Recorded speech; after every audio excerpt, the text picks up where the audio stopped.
বৃন্দাবনের সবুজ মাঠে কৃষ্ণ একা বসে বাঁশি বাজাচ্ছে।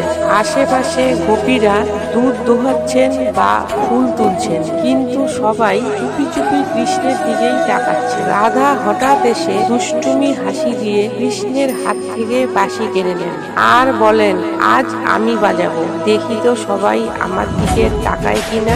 রাধা বাঁশি বাজাতে চায়, কিন্তু বাঁশি থেকে বিকট আওয়াজ বের হয়। গোপীরা চমকে ওঠে, কেউ কান চেপে ধরে। কৃষ্ণ হেসে গড়িয়ে পড়ে। কৃষ্ণ বলেন, ওটা আমার পুরনো বাঁশি, বাজালে শুধু হাসির আওয়াজ বের হয়। রাধা লজ্জায় হেসে বলেন, তুমি না থাকলে বৃন্দাবন এত মজার হতো না। গোপীরা হাসছে। রাধা কৃষ্ণকে মজা করে হালকা ধাক্কা দেন। কৃষ্ণ চোখ টিপে বলে, তুমি রাগ করলে তবেই তো আমি হাসতে পারি।